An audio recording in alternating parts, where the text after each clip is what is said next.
Alrighty, well, here I am, and for a change today, I'm the person being interviewed, and I'm being interviewed by one of our Coach Finder members, Mr. James Bryant. So, hello, James. Hi, Tony. How are you? I think I'm a little bit nervous because I'm normally the one asking the question. So, I think, this could be interesting, or this could be quite scary. I don't know. Well, the Is last this a time we sort of spoke, a I was going to say, is this a Newsnight interview where I'm going to be grilled like a bad politician, or is this going to be something no, else? I think we want to know all of the information that's inside of your head. Okay. Oh my God! And I think it's a Right. great the last time that we spoke, because I see you as a guru, and I think you've had so much expertise in the coaching world. I think as a recently qualified coach in the last couple of years, it's actually nice for coaches that are looking to get into the space, or coaches that have recently become qualified, or established coaches to see what might be happening in getting your thoughts on what's happening in the future of the coaching world. So that's why I thought might be a good idea, and I pitched it to you, and you reluctantly said yes. Yeah, so, I'm all so yours. so here we go. Everybody listening, my name is James Bryant. I'm the founder of the Mindful Gent, and I would like to ask Tony some very basic questions about coaching. But I think where Tony's really, as I said, so knowledgeable within this, because he is amongst students and he is teaching them and explaining really the ins and outs and what coaching is and what coaching isn't, and how the best way to get information and help and challenge clients. And that is, the best of the best in terms of coaching. And Tochi, and for those listening who don't know Tony has or is the founder of the UK College of Personal Development. And how long's that been running for now, Tony?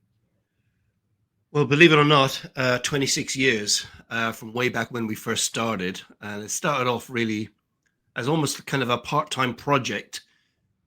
And I look back over these past 26 years and I think, wow, what a journey we've been on, both myself and the team. It started off as a kind of yeah, we could do that, couldn't we? Chat in a beer garden with some friends who'd literally just kind of graduated in NLP. We thought, wouldn't it be great if there was a college or an institution that just focused on personal and professional qualifications or development generally, but had a standard that was actually the joke that we said was would be the John Lewis of the training world. That was the joke that we had amongst Oh, right. ourselves. Wow. Cool. I know, yeah, we set ourselves high. and Yeah. so Why not though? Well, yeah, and at the time I was working in the corporate space, and I'd probably been there too long, and was getting myself into trouble trying to find things to do that were a bit more challenging because the job had just become so easy. You know what it's like. You've been in a job a long time; it becomes easy. And so yeah, I took up the challenge laid down by a couple of my friends and colleagues to start a college. Which, given I had no background in academia, really starting a college was definitely a stretch. What inspired you to do that? Yeah, I get asked that question a lot.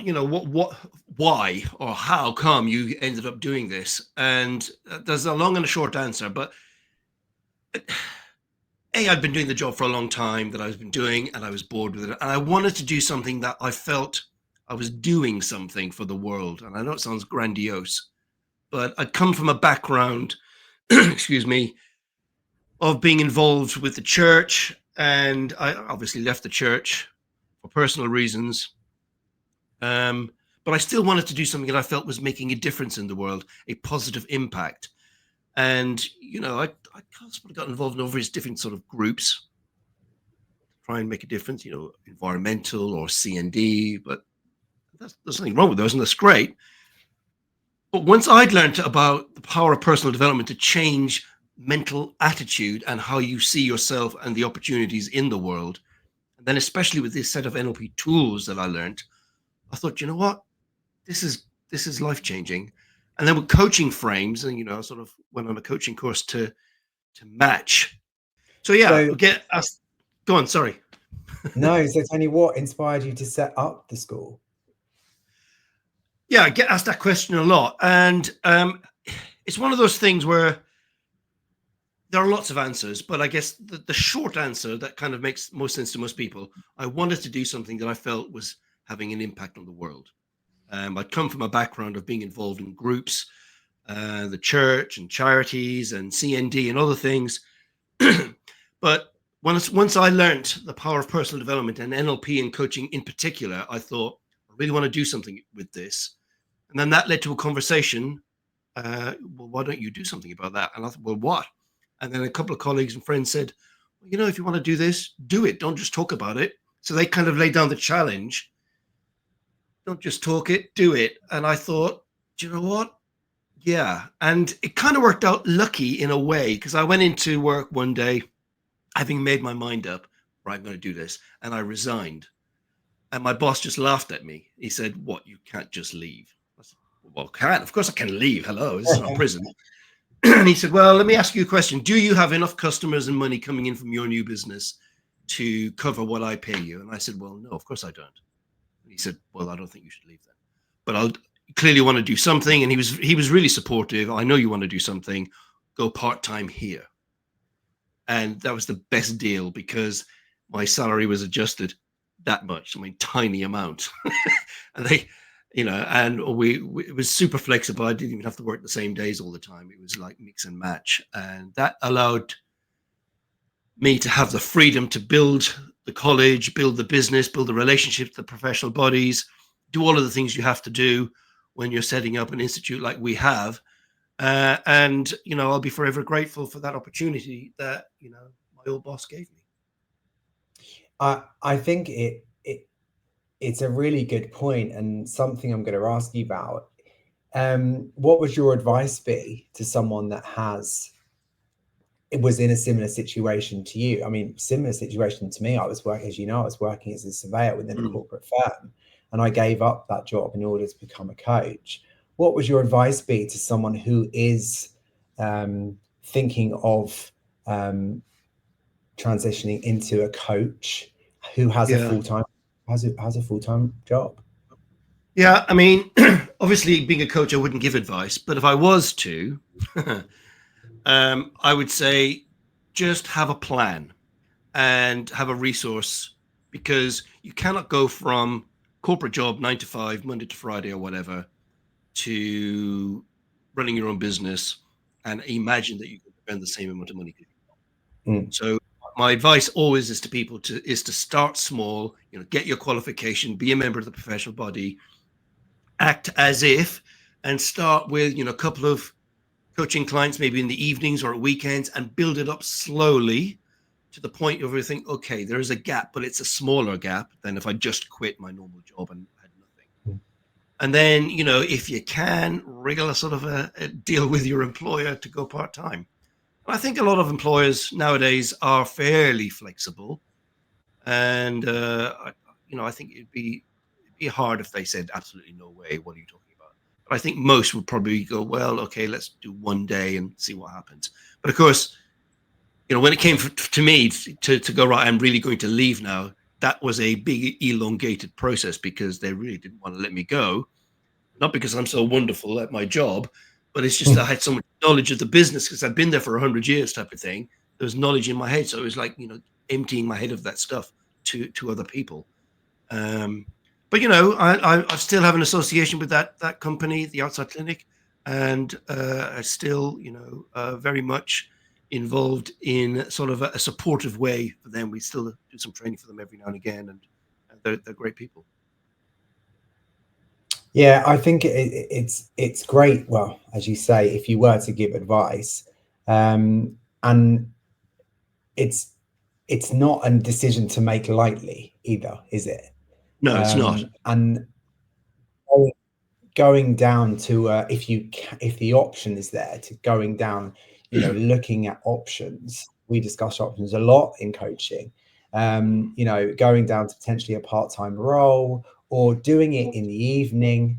outside of working hours, seeing how much you enjoy it, seeing if it is actually for you rather than just leaping over, doing it, at the weekends, out of hours, and getting a feel for it. Yeah, absolutely. And that way you'll do two things. One, you'll build a business if it is for you. And you might decide, actually, this is hard work, not what I thought I was signing up for. And yeah, I've got the skills and I can use them in my job. But I'm not sure I want to run a business, because I always say to people, running a business is different to training as a coach. It's one thing to train as a coach, get your certificate and all of that.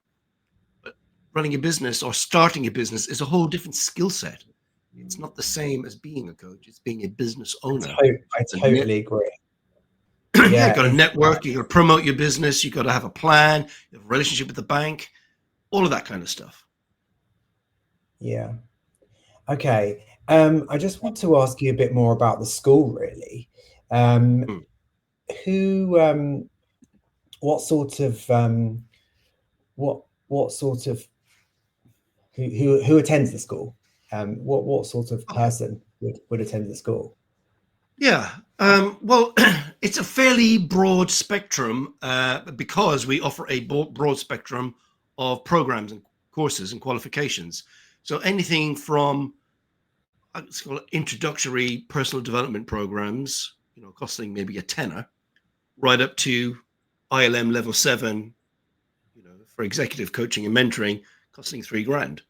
So within that, there's a big spectrum of students and members.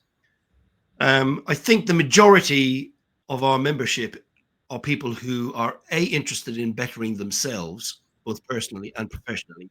And within that sort of mindset of thinking, I want to grow and be more than I have before. Some want to start a business, some want to just grow professionally, personally. They pick whichever course seems to be appropriate for them. I guess the main qualification categories we have are professional qualifications from like the ANLP or the AC, and academic qualifications from the ILM. So that, and then obviously all of the other sort of smaller things that go around There that. are lots of words that even I don't understand there, and I'm a qualified coach. Okay. So some people that are listening and maybe looking to get into it, where would you suggest that they start? Okay, if you're looking to study to become a professional coach, be it a life coach or in business or an organization or working with executives, whatever sort of level in that kind of spectrum that you want to work in or think you might want to work in, or indeed an NLP practitioner, always choose a program that's accredited. And accredited doesn't mean that the training organization give you a badge and says, oh, look, we're accrediting it, because that's not accreditation. That's them saying, we're marvelous, have a certificate, you've passed whatever thing we've put in place to. And sometimes there isn't even a test or assessment or assignments. So if it's accredited by one of the main professional bodies, then it probably is going to be okay. And the main three, I mean, I get shouted at for saying this, but I will say it. The main three that you'll come across generally is the Association for Coaching, which is the main one in the UK, which is the one we're affiliated with. The ICF, mostly North American, but they do have a presence in Europe and in the UK, or the EMCC. There are a couple of other specialized ones, but generally they're the main ones. And interestingly, I was talking to the Association for Coaching only last week about their new coach accreditation program. And they reaffirmed that they all three of the main ones have this working relationship between each other. So to raise standards, both in training and in professional practice. So that's quite nice to know. Once you pick one of them, you'll probably be all right. Okay, so typically, Tony, after students complete the course, what might they use the course for? Okay, good question. And that's changed over the years. I can tell you a huge amount. When we first started, it was mostly people who wanted to use the skills within their life or their job that they had. I mean, looking back, I know there was like maybe one or two people would think about, yeah, I'm going to start a practice or a business. And then that changed a little bit as the years went on. But massively after the pandemic and COVID. I mean, it was creeping up anyway that more and more people wanted to start a business, and even if it was just a side hustle. But certainly after that, the majority, I would say, of the two groups that are running right now, I would say a good 80%, if not more, their intended stated outcome is to start a coaching business. Okay. It's And changed a lot, is what I'm saying. yeah. And once they've finished their degree with you, what other offerings does the school suggest or offer or get them involved in if Yeah. they do go with you post qualification? Yeah. So we have a range of, I guess, ongoing support, which oddly enough is one of the things that we're most proud of, that you don't just fall off the edge the minute you get your certificate in the post. So we've got an ongoing program of CPD events, and it covers anything from revisiting coaching models to practice groups to having guest speakers to exploring new ideas, and of course our formal professional supervision, group supervision. So a lot. Plus, if you want to start a business, we've got a whole new schema of support around that. You can join the Coaches Growth Club, which is a rolling program of training, development, coaching, support, mentorship to build your business, or practical as well as, do this and build your website like this, or do this. All of those kind of things that I'm not very good at, actually. But Steve, who runs all of that for the college, is brilliant at it. And of course, the Coach Finder, which is our brand new thing that we've launched, which is a directory of all qualified coaches that are qualified, insured, and professional. And we're rolling that out and promoting it more and more each month. And it's getting more traction and more, we got some really, really great feedback from that. So we really do support those who want to do it, because, thinking back when I first started, there wasn't a lot of support, quite frankly. But we thought, yeah, let's really go for it, and the membership really appreciate all of that effort that we provide. Fantastic. And I'm part of the Coach Finder myself, and it's a great way of showcasing. It's a great way of showcasing. You've allowed me very kindly to be part of that, and it's a great way of showcasing your skills to people that are looking for for coaching. So I encourage everyone to have a look at that. Where can they find that, Tony? Thecoachfinder.com. Easy as that. Easy as that. So how important do you think a niche is in coaching? I get asked this question all the time by other coaches, people that are looking to get into the industry. James, you've done it. I deal with variety. Mine's very broad. But how important do you think a niche is in coaching, Tony? Yeah, and I get asked a lot as well. And I think it can be useful when you start. And so this is my stock answer.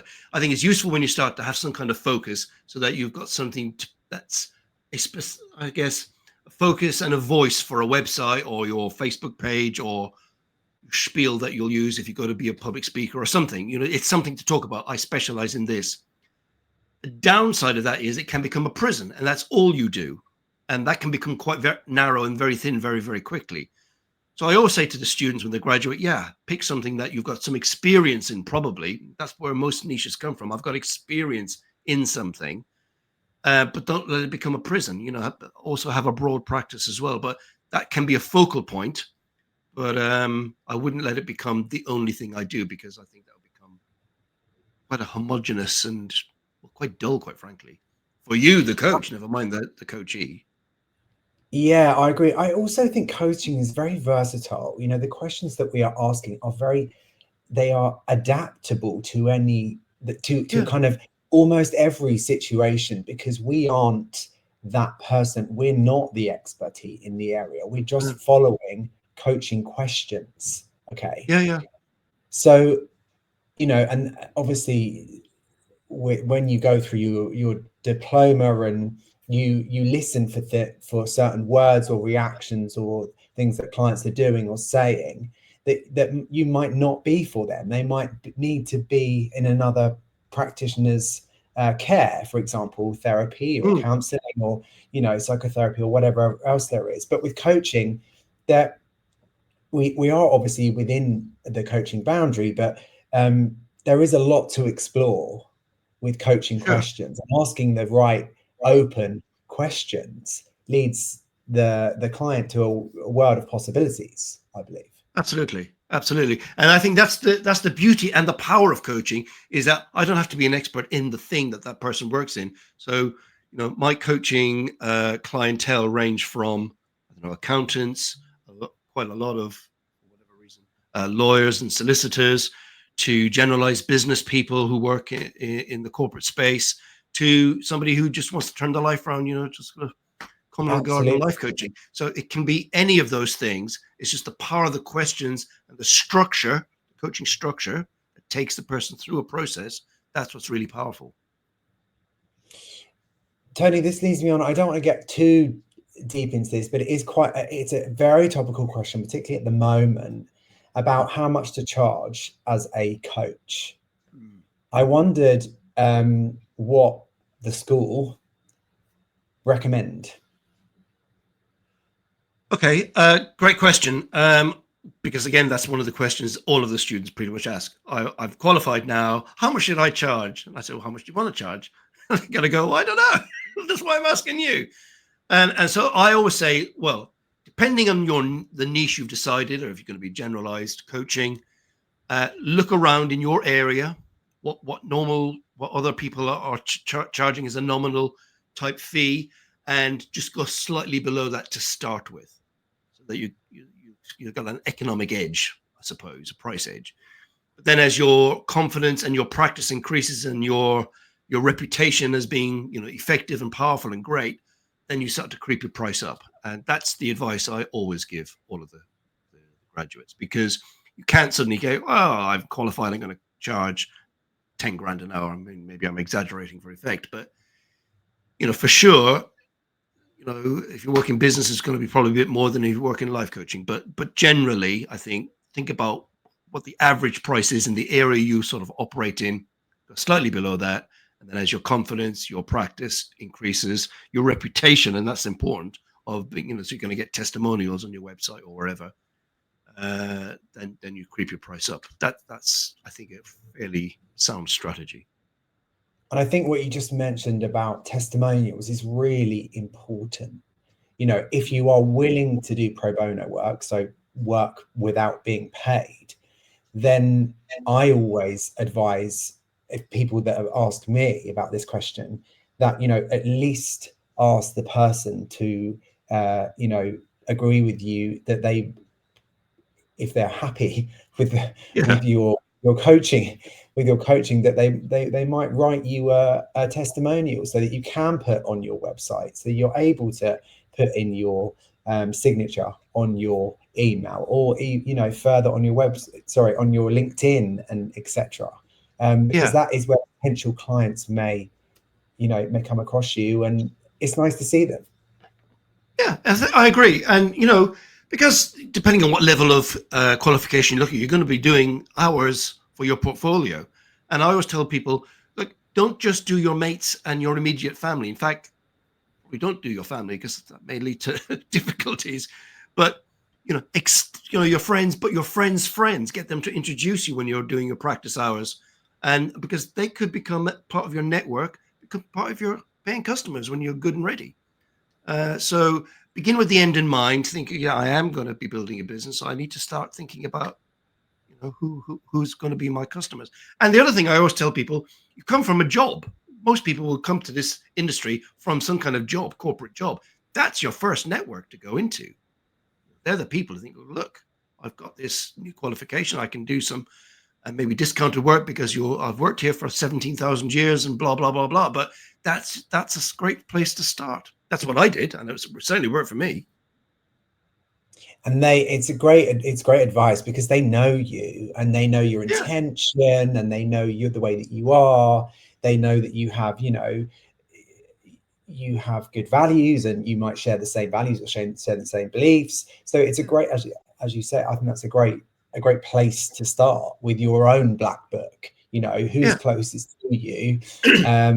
Why is it that coaches at the it's suggested to coaches that they don't coach close family or potentially friends?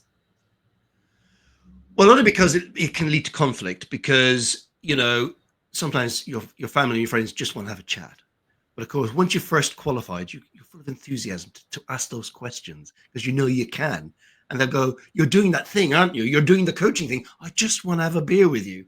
Stop asking that." And even if you're not doing it, it seems like you're doing it, because instinctively you will be asking kind of questions that are like opening up all these windows in people's heads.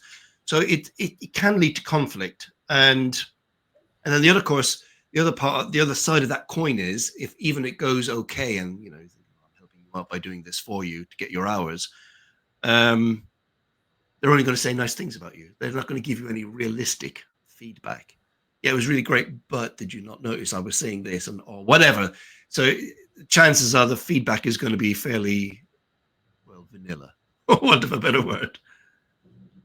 Okay. I think the And first I think the first couple of hours maybe, but after that you really need to stretch a little bit, because the real world is going to be very different to your best mate. speaking of feedback, how important is it to you, as founder of a school, and many students that have qualified under your degree scheme? Is it that they go on to have some sort of supervision in the future, Tony?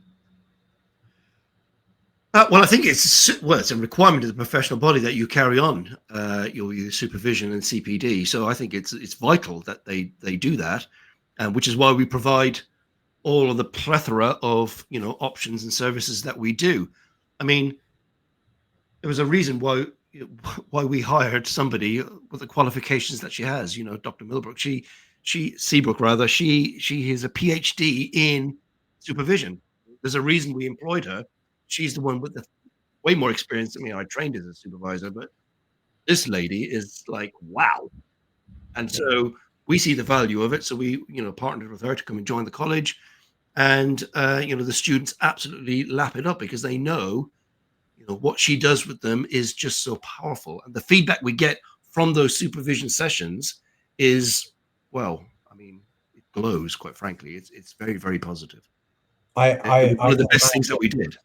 Yeah, it was one of the Yeah, best things. I can imagine. And I think, personally, for me, having a supervisor, it is extremely important, because we don't know everything, and there's going to be certain scenarios that you'll put in, either in session or outside of session, that you've in your CPD, or if a client Yeah. asks you something, or you discuss a client, you're not going to know the answer, and you're going to want to discuss it with someone who is able to direct you into the right space.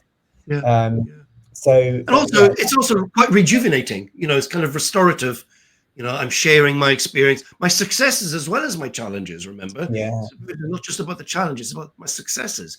I've had really great feedback from this client. I want to share it with, especially in group supervision. I'm a great fan of group supervision. I think in many yeah. ways that's more powerful, because there's a more sort of a, I guess, intellectual and emotional learning by the whole group, rather than just the one-to-one, which can feel a bit, well, for me anyway, quite intense and sometimes exhausting. Can someone approach you to just be supervised under this, under your Yeah, sure, doctorate yeah. lady? Sorry, I forgot her name. Can they approach you and just say, I need some supervision? Can Yeah, I yeah, it's join? all on the website. You can just book in any time. Yeah, I think that's great. Yeah, oddly enough, um somebody today who's not a graduate of the college, somebody else said, "Look, I'd like to join your supervision group. Is that cool?" Yeah, of course. Here are I, all the I benefits of doing that. that's I think that's a great thing to have. Tony, what about the future of coaching now? with all different tech and the tools, techniques, obviously that are available to not only us as coaches, but also our clients, leads me on to, coaching and AI really. What are your thoughts around that? Yeah, and I know there are lots of things springing up all over the place. Your sort of digital AI coach, and I, I mean, I guess they've got a place. Uh, Personally, I don't think it can replace a real human being with empathy. I don't think a computer piece of software is going to have empathy or be able to notice what's really going on in someone's face and be able to, that seems to be pain point or a emotional point or a joy point, like calibrating something's really going on for that person. Let's explore what that really means to them. I think it can be a useful thing maybe at the front end of a coaching program for somebody to sort out a few ideas about what's important, almost like a digital coaching wheel, life wheel or something, maybe, but where it just answers questions you type in or even voice. I wouldn't do it, put it that way. If I had a difficulty or a challenge in life and I thought, I'm going to look in for some coaching, I would have a human being. That's my personal view. And I know some of these things, and I've seen some of them demoed, quite impressive, but wouldn't be for me. I'd have them, Okay. you know, It's just really special interesting. I think person. it's really interesting having different people give their different opinion, obviously, because Yeah, it's yeah, ever evolving. yeah, And as you say, technology and AI can't, I don't think, and is ever going to replace human empathy, as you said. It's yeah. that is, it's just not the same. It's not quite the same. Well, it isn't the No, I same. don't think so. No. Um, but I think we can agree that, of course, have a look at AI and see what it says about X, Y, and Z, and then maybe let's break it down and really Yeah, discuss how you feel about it. And I I I think it's really important to do that. I'm certainly not shy of HR. I think bring it on, but you've got to be, as you said, you've got to be wary of it also. Um, it only spits out the information that you give. yeah, Um, and I think there've been plenty of examples where these large language models hallucinate and imagine things to be sure. so. So I'm not. I don't think it's not quite what it says it is yet. Maybe one day it will be. I mean, I don't know. It's accelerating so fast. Who knows? But at the moment, I wouldn't trust it for that kind of quite intensive. And I always think, but one of the things we say in the training for coaches is remember you're becoming somebody who's going to be sat in front of another human being, and you're going to be holding that space where they open up about their maybe most important thing in their life that they want to change or talk about. Sure. And I think that's pretty special. And I'm not sure I'd want to give that over to a piece of software. Tony, my last question is about burnout amongst coaches. Yeah. Okay. Um, I know how hard it is to sometimes do, multiple sessions within a day. Yeah. Um, and it can be, speaking to someone and taking all of what they have to say in, writing it down, potentially memorizing it, and then building up this, structure, as we've spoken, or what that you think might help them in terms of asking specific questions in order to get them further in their journey. Okay, this is all deep kind of work stuff. Okay, we do that a lot as coaches, and I think more and more now we're seeing that burnout amongst coaches is becoming more discussed. Okay, how Yeah. do you personally manage your stress levels? Yeah, it is a thing. And I think it was last year we were interviewing another very successful coach, and she was saying she'd read somewhere, and I've not been able to find it, that the average life of a practicing coach is about 4 years, and after that, they just can't handle it. And I was fascinated by that. I mean, Wow. I've been doing this for much longer than 3 or 4 years. So I think maybe I'm the odd one out. I don't know. But I think you have to be realistic. And if you think you can do 9 to 5, back to back, 6 or 7 coaching clients in a day, you're completely wrong. I'm going to tell you now, you cannot do it because you won't last till the end of the week. It's too exhausting.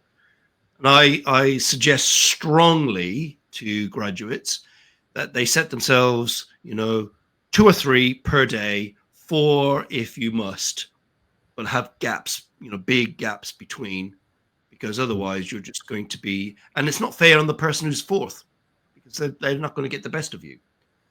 And have breaks, have a couple of days where you don't see anybody. Always have those breaks. Have a CPD program so you're being nourished and refreshed. Definitely supervision, and don't take it too seriously, and protect yourself. If somebody comes to you, a client with a lot of baggage, remember it's their stuff. It's their stuff. So be in that state, that professional coach state, where you're protecting yourself. And have a mechanism to unload all of that. That doesn't mean necking a bottle of whiskey, because that's not cool, and that can be a problem where you think, oh, I can relax if I have a drink.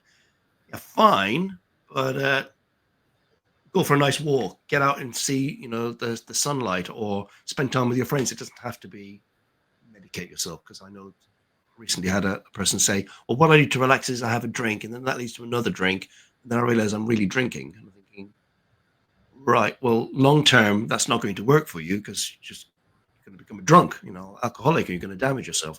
And how will you be the next morning if you've been drinking, all night long? For your clients, that's not going to fly. So I think, a mixture of all of those strategies can be useful, but you have to look after yourself. If you want to help people, be strong. That's the bottom line. You can't help people if you're weak. That doesn't work. So you need to look after yourself, healthy, physically, mentally, spiritually, emotionally. You need to be grounded, and there are lots of techniques and things available for you to do that, all of which I've just mentioned, quite frankly. Yeah, and I know a lot. Thank you for that. It's really clear, and I think it's a really nice structure that you set with your students about not working, above your threshold of what you can physically produce, and the good work that you can that you can give. And I think that's really important. I discuss a lot to do with well-being and wellness with my clients, and I think it really sets a good foundation of what is to come. If you, as you say, if you're fit, if you're having enough sleep, if you're hydrated, if you're getting outside. I know these things are basic things, but sometimes we do just forget that we need a little reminder. Yeah, I think, we were saying earlier, before we started the recording, last week, I was working so hard, back to back weekends and evenings. And, that was the Thursday last week, and I was working at the weekend as well. I just felt, I'm tired. And I needed to take a moment to really go, right, you're doing too much, step away and build in a break, which we did do. And I felt much, much better for that. But, even me, with all the experience and knowledge that I have, because sometimes opportunities come up and you just want to do it and do it and do it. Working on this project, working on that project, doing different things.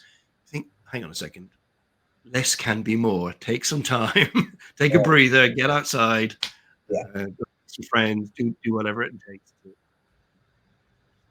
that air gap between places. Well, Tony, thank you so much for letting me interview you today. I think I've really enjoyed it. And I hope everyone listening has got the benefit of just listening to you and having a chat about, what's coming up in, what people ask you and the knowledge that you have. I hope that's come across. And if anyone wants to reach out to me, they're more than welcome to do that. They can find me on Instagram at The Mindful Gent, or my website, of course, themindfulgent.com.